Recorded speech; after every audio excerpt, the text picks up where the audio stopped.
Alright mga kababayan, mag-reaction tayo dito sa lumalabas na palitan ng mga chat messages ng dalawang suspect bago pa naganap or nangyari yung pamamaril doon po sa San Jose National High School kahapon doon sa Tacloban City. So ito po ay screenshot noong isa sa mga suspect na si Steve Nash at sa palagay ko ito yung payat ata mga kababayan or payatot yung bata na 14 years old kung hindi ako nagkakamali. At nakalagay dito yung unang conversation nila ay yung bro at sumagot naman yung isa, bro. Ayan, gun is here. Ayan, nandun na daw yung baril. At madayon kita, ha. Question mark po yun mga kababayan. No? Madayon meaning tuloy ba tayo? At sabi ng isa, ikaw. At nag-reply naman yung isa na anpusil ko bro, ginabawi na kagabi pa. Ha. Ayan, so binawi na daw yung baril na nakuha nung isang kausap niya, mga kababayan, yung isang kasama niya. Tapos tinanong niya kung yung revolver ba daw. Ayan, so yung sagot naman, pero kung madayon ka, sige, we use one gun ha. Ayan, pero kung matuloy daw tayo, ay pwede natin gamitin yung isa pa daw ng baril. Tapos ha. And then yung reply niya, ayo bro, dapat daw. Ayan. So yung second conversation nila, adi na ang revolver bro, pero adi himama. Ibig sabihin sa Tagalog, nandito daw yung revolver, yung baril, pero nandito daw yung mama niya or nandito si mama. Ayan, so yung reply naman niya, keep safe bro, dadadun ko. Ayan, yung sabi naman niya, yung reply niya ay itago mo lang daw muna bro, dadalhin ko yan. Ayan, so yung reply naman, dadadaan mo anpusil bro. Tapos in Tagalog, dalhin mo ba daw yung baril? At yung reply niya, oo, ita revolver, dalhin mo daw yung revolver. Tapos yung reply sa kanya, anay bro, yawa, bibiling ak pag paagi. Ayan, so ibig sabihin sa Tagalog, wait lang bro. Tapos PI, mura po itong yawa eh. Hahanap daw siya ng paraan, ha. Ang reply naman sa kanya, sige, chat mo ako mga 7 kung madara mo. I-chat mo daw ako mga bandang 7 kung madadala mo. At yung reply sa kanya, bro, tapos parang crying face ata to, or crying emoticon. Tapos yung reply, sabi niya, yawa, madara ko, ha. Yan, sabi niya, PI, madadala ko. Tapos yung other conversation naman, yo bro, pag andamla. Sa Tagalog, maghanda ka na. Ayan, so sabi niya dito, adi ako pakaturog kanda auntie. So dito daw ako matutulog sa bahay ni auntie, kwarto bangin na niya bayaan itgan. So dito daw siya sa bahay ng auntie niya matulog, doon daw sa kwarto baka hindi dalhin yung baril ng kanyang auntie, mga kababayan. So yun po yung nakalagay dito. Yung reply naman sa kanya, sige bro, ha.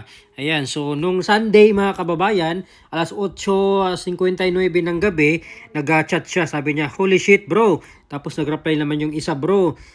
Tapos dayon ba, or meaning tuloy ba? Or tuloy ba tayo? Tapos sabi dito sa kanyang reply, I just realized if we get caught and placed in juvenile, we could participate and act change yata ito, mga kababayan, kasi may harang po, At ito pa yung susunod na conversation nila, mga kababayan, Haniya Iroy. So sa Tagalog po ito ay mura, mga kababayan, PI.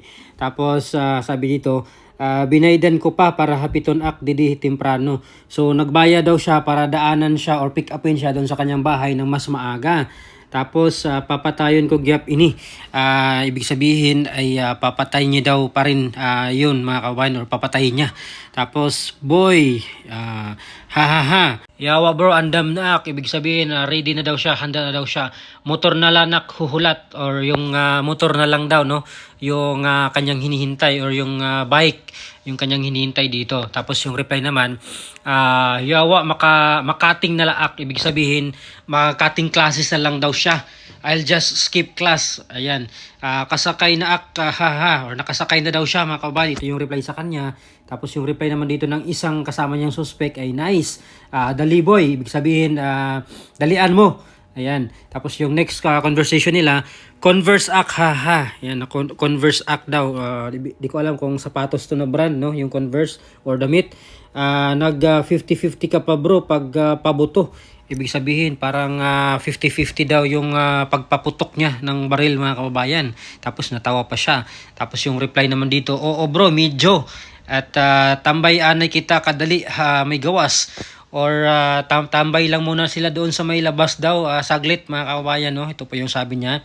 Tapos yung reply naman sa kanya, sige bro, Hultalaak may sakayan. Hintayin mo daw ako doon sa may sakayan. Tapos yung reply sa kanya, Andox. At school bro, dito kita, tas tabok kita matambay. O doon daw sila sa may school magkita, no mga kababayan, doon sila tatambay. Doon sa may katapat ng kanilang school, no. Ito ata yung San Jose National High School. Tapos nagchat itong si Steve Nash ng bro, tapos dinilit niya rin mga kababayan, no. At dito sa kabila naman, or next conversation nila, nagchat yung isang kasama niya. Sabi na, "Machat ako na adto na aka kay di na ak masulod." So sabi niya dito, magchat na lang daw siya pagdating doon, at hindi na daw siya makakapasok, no. Ibig sabihin sa school yata to mga kababayan. Na siya makakapasok doon sa kanyang klase or sa subject na papasukan niya. Tapos yung reply naman yung Steve Nash mga kababayan, bangin na kumadihi auntie. Ayan, sabi niya, kuya, baka pupunta dito si auntie, yung auntie niya. Tapos tanong naman, reply naman sa kanya nung isa, why bro? Or bakit bro? At yung reply naman nung kasama niya ay basta paranoid laak, pakadina. Basta naging paranoid daw siya. Basta importante pumunta na daw siya doon sa kanilang pinag-usapan, no, na pupuntahan.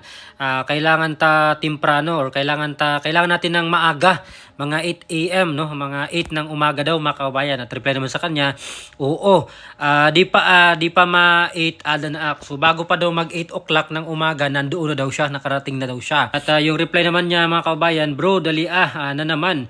Ibig sabihin na bilisan mo, dalian mo dyan. Tapos yung isa, maiha ka man boy, ang tagal mo daw boy. At yung reply naman ng isa ay huhulat ko nala nakasarakyan ng motor. So hinihintay niya daw yung kanyang motor na masasakyan, no? So ibig sabihin papuntang school ata ito mga kababayan. Paano naghintay po siya ng kanyang masakyan papunta doon sa kanilang school. At yung next conversation naman dito mga kababayan, sabi nung isa ay let's fucking go bro. Tapos sabi nung isa, let's go. Palate kita. Ibig sabihin, magpahuli daw tayo, no? Or magpalate tayo. Tapos, bro, what's better? RN or tomorrow? Haha. Ayan. So, sinanong siguro ito kung ano yung mas maganda. Kung ngayon or bukas. Ayan. Haha. Sabi nung isa, now bro, ngayon na daw. Tapos kita unta dito haha. Tingnan natin pagdating doon, or tingnan natin doon. Tapos haha. Tapos bro G haha. Ayaw palit. Ayan, wag ka daw magpalit. Tapos yung reply naman nung Steve Nash, bro, I made a reel. Haha, an aton abandoned exploring. Ayan, gumawa daw po siya ng reel, no, sa Facebook yata yun. Sa Facebook to na reel. Tapos sabi niya, yawa, hahaha. Tapos pinasuan pa yung kanyang message, no. Tapos share ko bro. Ayan, tapos nung Sunday, 9:21, so anong oras tong 9:21? Mga alas 7 ata to ng gabi. Ayan, Balaklava Ak. Ayan, so Balaklava Ak daw. Ayan, so pupunta ata to sa Balaklava, or di ko alam kung lugar tong Balaklava mga kababayan.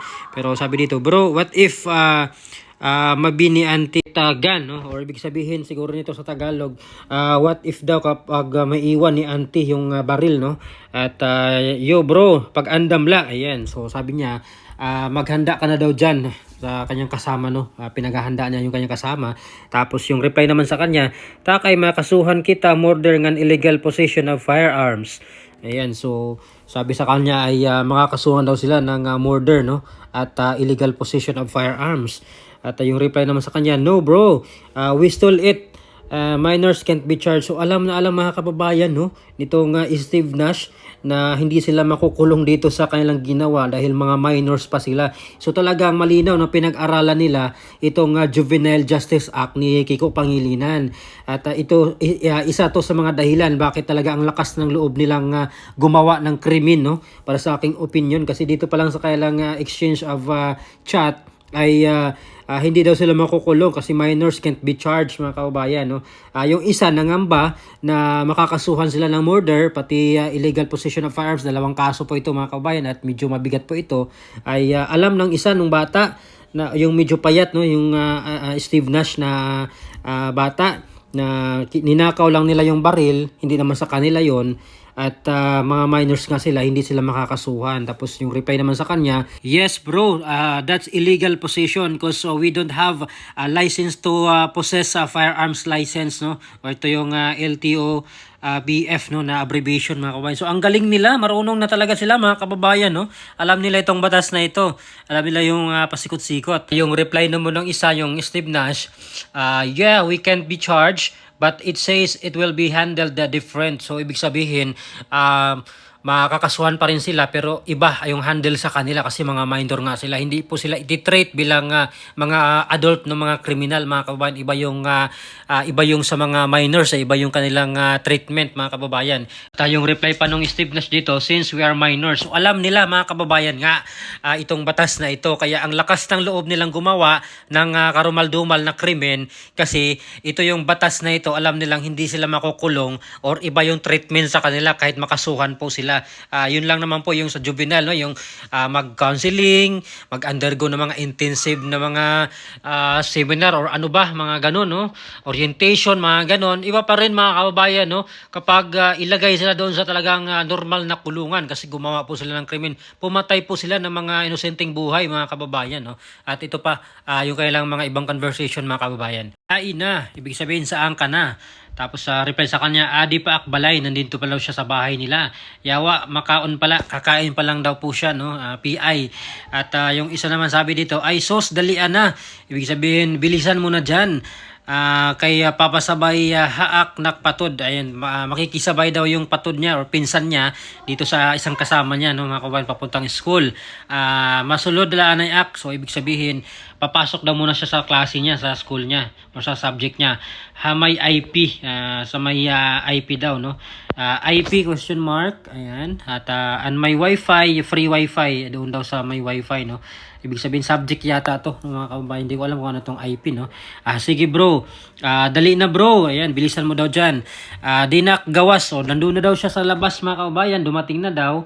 At luludan ko laak uyab. Ayan, pinapaludan niya or binigyan na ng load yung kanyang girlfriend daw mga kababayan. So, yung reply naman nung Steve Nash, all right. Ayan, dali na boy. Bilisan mo daw dyan boy. Yung reply sa kanya, I'm here. Din the pit, saan ka banda? Bro, adi ka may FST sec. Ayan, di ko alam kung ano ibig sabihin ng FST sec, no? Di ko alam kung yung area doon sa school yata nila yan. Tapos na-send siya or nag-send siya ng picture. Ito yung picture lang dalawa na may hawak nga po silang baril dito dyan mga kababayan. At yung reply naman dito or yung chat naman dito, they could release us at 18 to 21 years old. So dito mga kababayan, malinaw na alam nila yung batas at ini-anticipate na nila kung anong edad nila, no, makalabas sa kulungan mga kababayan, no? Posible daw po silang maka-release or ma-release, palayain sa age na 18 to 21 years old. So alam nila mga kababayan, no, na mapapalaya sila sa mga ganyang edad nila. So 14 at saka 15 years old yung mga kriminal ngayon na itong dalawang suspect. So by 18 or 21 years old sila makakakalaya, no? If really change inside, kung magbago daw sila doon sa loob, no? Magpapakabait siguro sila doon sa loob ng PITA, no? Doon sa DSWD kung saan man sila ilagay, ay mas maaga sila mapapalaya, no? Kasi may mga ganun sa mga nakakulong eh. Pag mabait ka, mas maaga kang palalayain. Tapos yung reply sa kanya, no bro, it depends kung kasuhan kita KR na. So, yung reply naman, since 14 pala ikaw 15. So, dahil 14 years old pa lang daw ako, tapos ikaw 15. So, alam nga nila mga kawayan, no? Makalang beses natin sinasabi dito. Pinag-aralan nila yung batas ni Kiko Pangilinan. Kunwaray patong, makakagawas kita 21 years. So, kapag wala daw patong na kaso or walang idinagdag na kaso sa kanila, ay makakalaya sila by or pagka edad nila ng 21 years old. So, grabe. Alam nila talaga, no. Waray ito basta ma-participate kita juvenile. So sabi niya, walang kwenta yan. Basta mag-participate lang tayo doon sa juvenile or participate, ibig sabihin makipag-cooperate kung ano yung mga dapat gawin doon, sundin nila yung lahat ng mga patakaran doon sa loob ng juvenile, no. So ito yung ibig sabihin dito mga kababayan. Tapos yung reply naman ng isang kasama niya, takay makasuhan kita murder and illegal possession of firearms. So sabi niya dito, kasi nga makakasuhan daw tayo ng murder at illegal possession of firearms. Yung reply naman sa kanya, normal hours kita, my gun are ready na. Ayan, so handa na daw yung kanyang baril mga kababayan, no? Tapos yung reply nung Steve Nash, all right, bet. Ayan, pag-combat. Sabi niya, pag-combat daw, ibig sabihin yung damit siguro to mga kababayan, no? Pang-combat yung suotin nilang damit. Where do we meet up? Tanong niya. Bawal bro. Ayan, bawal daw po yung pang-combat na damit. School haha, doon na daw sa school sila magkita at mag-combat act. Ayan, so yung Steve Nash ay mag-combat daw siya, yung suotin niya. Tapos yung reply nung isa, sige bro. Tapos nung isang conversation nila mga kababayan, na bro, juvenile tat he face or high face. May cell tapos school teaching others program. So ito yung sa juvenile na parusa mga kababayan kapag nagkamali sila no or mayroon silang krimen na ginawa na ibig sabihin diya yung parusa sa kanila ay may cell tapos school, may teaching, other programs. May mga programa nga or programa nga nakalaan doon sa mga batang na iba yung landas no na gumawa ng mga hindi maganda. So ito yun mga kababayan. So alam nila talaga yung parusa sa kanila kaya ang lakas ng loob nilang gumawa ng hindi maganda doon sa kapwa nila estudyante. Iba itlo din hat bro. Ayan sabi na iba daw ang batas dito sa atin bro. Sabi nung kasama nitong suspect ni Steve Nash. Tapos yung sabi pa dito, yes bro, pero makakapatay man kita haha. Ayan, so sabi niya, oo bro, tama ka, pero makakapatay tayo eh. Mga ganon. Tapos haha, yung reply ng Steve Nash natawa. May case murder, tas may pusil kita, illegal possession of firearms. So, ibig sabihin, kaso tayong murder, tapos meron pang isang kaso, no, yung illegal possession of firearms. Tapos yung isa dito sabi ni Steve Nash, yaik boy, nayakan ka, madadara mo. So in Tagalog ay parang mura, pirang PI, pero boy sinabi mo na madadala mo. So ibig sabihin yung baril yata to mga kababayan yung pinag-usapan nila kung nadala nung kasama niyang suspect no. Tapos yung sabi pa niya, bangin ak hini masabtan pag ibalik ko. Ayan, baka daw malaman na kinuha niya yung baril kapag ibinalik niya. Ayan, yun po yung kanyang sinabi dito mga kabayan. Tapos yung reply nung kasama niya, TSK, dada, ayan, dalhin mo daw. At kay andam ko no, andam ko na, pero makikita pag isukbit ko kay Adi Salah. Ayan. So sa Tagalog, nakahanda na daw.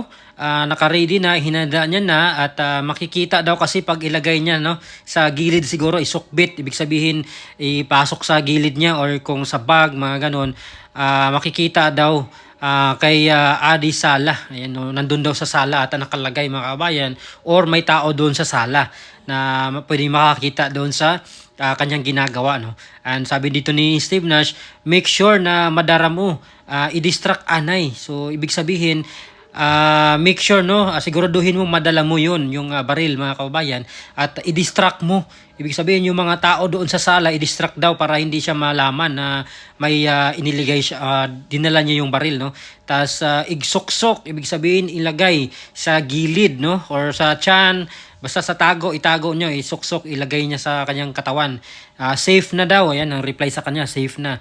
Adi na bro, haha. At yung reply ng Steve Nash, tara boy, ayan. So, linaw po mga kababayan no, sa aking opinion na talagang pinagplanuhan nila at pinag-aralan nila yung batas na iyon ni Kiko Pangilinan na juvenile justice. Kasi talagang dito sa conversation, talagang binanggit nila na hindi sila makukulong kagaya doon sa mga adult no, na mga gumawa ng krimen na iba yung kanilang paglagyan dito no, sa juvenile.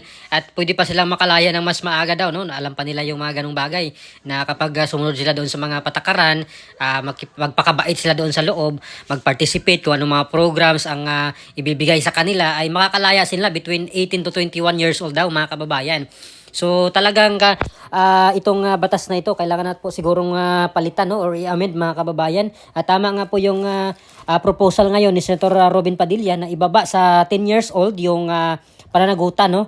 Kapag gumawa ka ng mga karumal-dumal na mga krimen ay dapat lang naman po talaga mga kabayan na mapapanagot sila. Kasi pag ganito, 14 years old yung isang suspect at 15 naman yung isa, tapos hindi sila makukulong kasi nga minor. At dyan takot yung mga pulis na gantihan itong mga kriminal na mga kabataan kasi pwede po silang balikan. No? Kasi nga itong batas na ito na Penal Justice Act ay protektado dito yung mga minor de edad na kahit po sila kriminal ay protektado pa rin sila mga kababayan. No? At sinasabi dito ni Kiko Pangilinan na hindi daw pwedeng i-release release no, or pakawalan, no, makukulong pa rin daw po yung mga gumawa ng krimen na minor. So ito lang nga sinabi ng pulis doon na hindi po makukulong doon sa city jail, no, itong mga criminal na ito. Bagkus yung DSWD lang po yung mag-intervene dito, magsagawalan ng mga counseling, mga ganyan, mga programs, mga kulungan nila nasa iba, no, hindi gaya doon sa mga normal na kulungan sa city jail talaga, mga ganun mga kababayan. So it's about time, no, na baguhin na po itong Juvenile Justice Act ni Kiko Pangilinan, mga kababayan. Kasi kawawa naman po yung mga biktima, no, yung mga bata ding na pinatay nitong mga kriminal na ito. Hindi po nila makuha yung hostisya, no, kahit anong iyak ng mga magulang ng mga pinatay nila ay hindi po nila makuha yung hostisya dahil nga po dito sa batas na ito na protektado yung mga gumawa ng krimen na itong mga kababayan. So ano po masabi nyo dito mga kababayan, no, sa pagplano at pinag-aralan pa nila ng husto, no, itong batas nito, itong mga suspect na ito, itong dalawang namaril doon sa San Jose National High School. At ang nakakalungkot lang mga kababayan dahil walang criminal liability itong dalawang suspect na minor de edad. According dito kay Attorney Tricia Claire Oco, no, Executive Director ng Juvenile Justice and Welfare Council, na kung saan sinabi niya dito, walang criminal liability ang mga suspect sa pamamaril sa isang paaralan sa Tacloban City. Pero meron silang kailangang pagdadaan ng proseso. Ito ngayon, mga counseling, mga ganun mga kababayan, no. So si Attorney Tricia Claire Oco po yung nagsalita, no, Executive Director ng Juvenile Justice and Welfare Council. So giit niya, kung lumabas sa investigation na murder ang kanilang ginawa, ay maghahain ng petisyon ang social worker sa tulong ng Public Attorney's Office para maipasok sila sa Bahay Pag-asa. So yun lang mga kababayan, ipasok lang sila doon sa Bahay Pag-asa. Ganun lang yung parusa sa kanila. At ang sabi ng batas, at least 1 year nandoon siya sa Bahay Pag-asa for an intensive intervention program. Ayan, saad ni Attorney Oco na programang o sa programang Ted Filan and DG Chacha, no. Nakakalungkot mga kababayan, yung ganito lang pala yung parusa doon sa 4 na buhay yung kinuha mo, 4 na bata yung pinatay mo. Tapos meron pang mga nasaktan, no, yung mga nasugatan doon sa pamamaril nila, at idagdag pa dyan yung illegal possession of firearms. Tapos yung kanilang sentensya ay ipasok lang doon sa Bahay Pag-asa, no. Magwawalis-walis lang sila doon, maglinis-linis, babasa-basa ng mga Bible, ganun lang mga kababayan, no. At kawawa yung ating mga biktima dito mga kababayan. Hindi po makatarungan yan para sa akin, at hindi po nila makuha yung hostisya dito mga kababayan. So dapat baguhin na itong batas na ito, no. Ilang buhay pa ng mga ordinaryong mga Pilipino, itong mga mababait na tao ang mawawala dahil lang dito sa mga kriminal na mga minor de edad na ito. So dapat umaksyon na ngayon yung Kongreso, no, i-amendahan nila itong batas ni Kiko Pangilinan. So ano po masasabi nyo dito mga kababayan sa conversation nga ng dalawang suspect na tila bagay lumalabas na pinagplanuhan nila itong kanilang paggawang pamamaril dito sa San Jose National High School, at pinag-aralan nila itong batas ni Kiko Pangilinan para hindi po sila makulong, at alam nila yung sentensya sa kanila ay hindi ganun katulad ng mga adult na or matandaan na ng mga criminal mga kababayan. So please comment down below. Maraming salamat. God bless po sa ating lahat.